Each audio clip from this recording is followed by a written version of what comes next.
Hi, this is CrackBall Gaming, and welcome to our channel. Today we're going to do our predictions for Sony's second, and hopefully last, we want to know everything, PS5 event coming up on Wednesday. It's about darn time that they have this. Yeah, it took them a while, and I bet you they moved it up, because Xbox had to release all their stuff early, so they were probably going to do it. They were probably going to do it the following week, and thank God it's middle of September. Finally. Yes. It has been too long. So we're going to do our predictions, just a few predictions, a few, hopes, ideas. We want to talk about what we think the pricing will be. We have our crystal ball ready. Right. So first off, let's start with just most anticipated thing you want to see at the event. The stuff that you already know about, they've already confirmed, but you want to see more of it. What would that be? I have to go with Miles Morales and Spider-Man. I'm shocked. I didn't want to pick it because I know Insomniac does such an amazing job. I don't really need to see more. I just need the game. Okay. But I just totally lost a bet with myself. But what I want to see is Ratchet & Clank looks ungoddamn believable. Mm-hmm. I want to see what Miles Morales looks like on the system too, because Insomniac has already wowed me. I want to be wowed a second time. Insomniac needs a gold crown for everything they've done. Yeah, definitely. So, Edie, what's yours? Well, I'm going to have to agree with you. It's Miles Morales for me as well. I'm going to have to pick something else because the first Spider-Man game was just so amazing. I had so much fun. Would you say it was an amazing Spider-Man game? It was amazing, yes.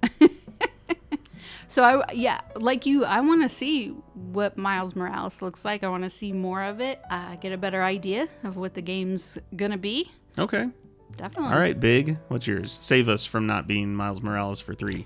Yes, I was actually kind of anticipating they were going to announce release date for Gran Turismo 7, yeah.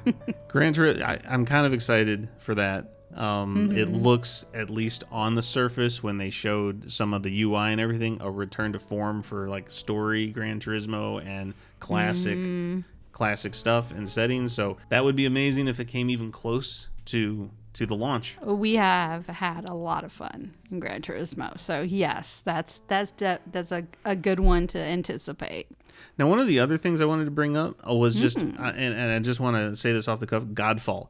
Now, Godfall has had what I believe is some very poor showings. Yes. They delivered a 1-minute trailer for combat online the other day. Looked unbelievable. All the gameplay was PS5. The colors were great. The combat looked goddamn great and crisp, and things were popping off everywhere. I mean, it pretty much looked like I actually wanted to play it. I know. See, that's what's like. Godfall has made so many mistakes in terms of what they've shown, and that one little trailer, maybe they could play it again, or maybe they have something else. But not only that, but to say this was on the PS5, it's like these games are gonna look unbelievable. It's exciting. It's very exciting.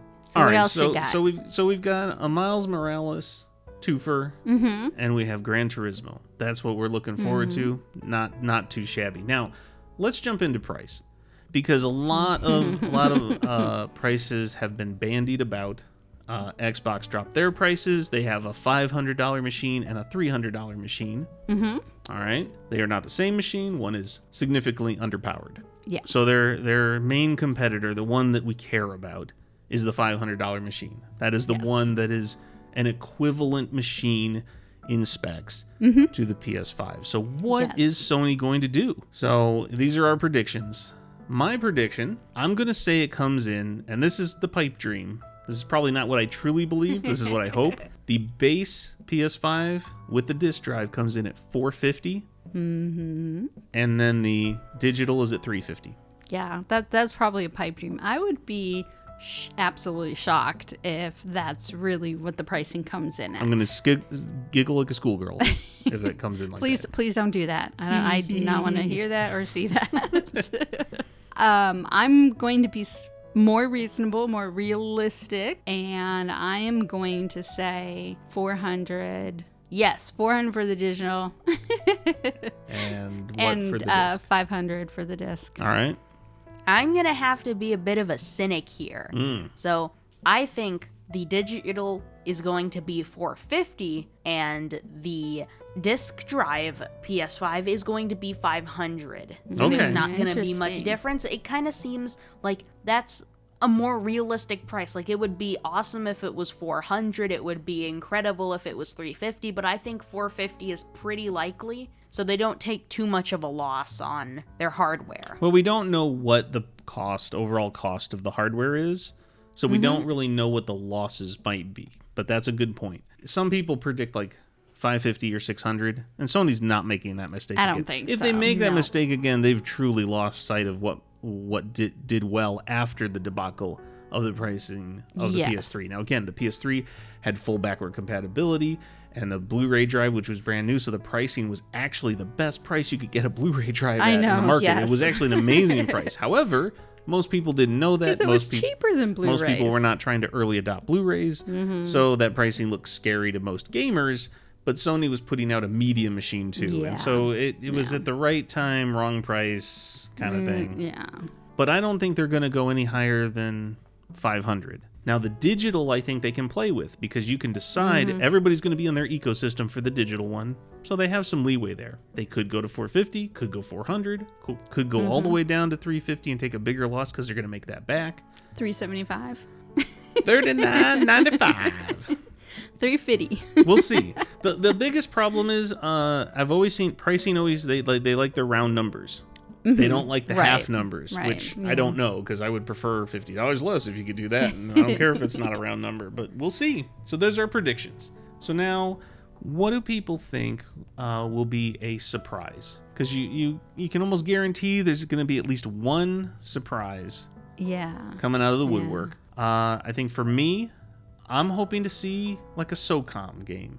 All right, there's a lot of PlayStation studios that are working on stuff that are unannounced. There's a lot of rumors about multiplayer in there. I'd like to see kind of a return to form to a Killzone or SOCOM style multiplayer, That'd be nice. and see something coming out of one of the studios at that kind of quality. Right. So that's what I'm looking forward to if that shows up. Okay, well, so my surprise prediction, it's way out in left field and probably never going to happen, but I can dream. And what I would like to see as a surprise is I would like to see Fat Princess come back Okay, as a remake or just re-released re-released, anything. anything. And for me, I think my surprise prediction would be a longer-ish gameplay demo of Horizon 2 and a holiday 2021 release date. Ooh. Oh, so the surprise Damn. is actually getting gameplay and showing their cards for when they're going to bring that out. Yep. That's pretty cool. That would be a good surprise. I I'd could get on that surprise. I'll still say top of my list is to see rumored Overwatch 2 trailer. God of War maybe showing up.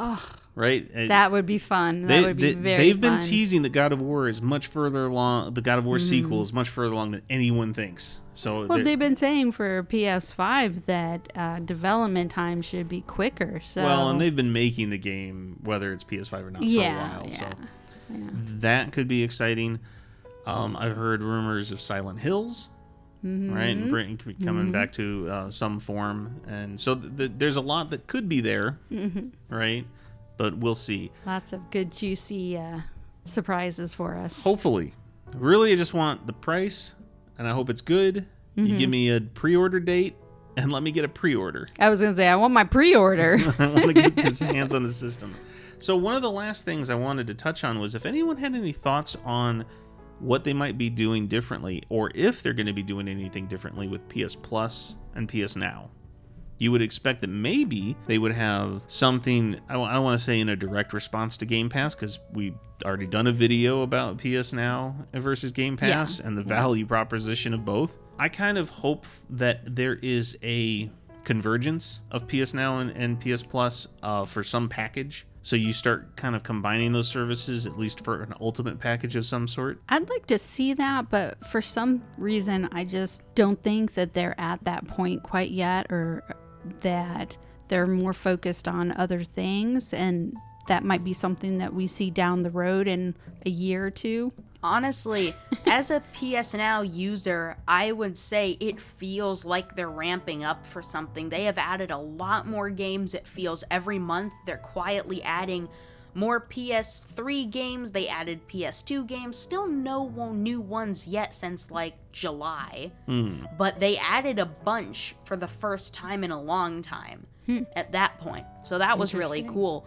And they also made those PS2 games downloadable, as I said in our Xbox Game Pass versus PS Now video. So it feels like they're ramping up for something, possibly doing, and this is unlikely, but if they did kind of a Sega does what Nintendo don't sort of commercial line, but with, say PS Now is way better than Game Pass. Look at how many games we have compared to the best value in gaming. All right, so what you're saying is you have some actual facts and actual experiences to back up your theory, and I just pretty much pulled my theory out of my butt, so it doesn't mean a whole heck of a lot. And it's not really any different than anything else you normally do. That's right. All right. Yeah. So I think those are our predictions. Did anyone have anything else that you hope for? I would really like to see something on God of War. I really would. How about a Warhawk revival? Oh my God, yes. Warhawk. There's always hoping for Mod Nation. Mod Nation. Oh, that's another one. If Sony knew what was best for them, reviving some of these PS3 classics in a great way would be amazing. I don't think any of that's going to happen. I think but we can have our little dreams. We can have our dreams. But that's where we are. Hey, you know what we didn't mention? What did we not mention? No Final Fantasy VII Remake Part 2? No teaser? I don't. Well, it depends, because they did say they're kind of developing it. They're trying to develop it fast and not just in like 3 parts or something. So who knows how long the whole project's going to take. But all you need is a cinematic. I'm not saying they got a release date. I'm just saying they can tease it and go, remember this? We got more. That would be interesting to do it in the same year that Part 1 released. Yeah.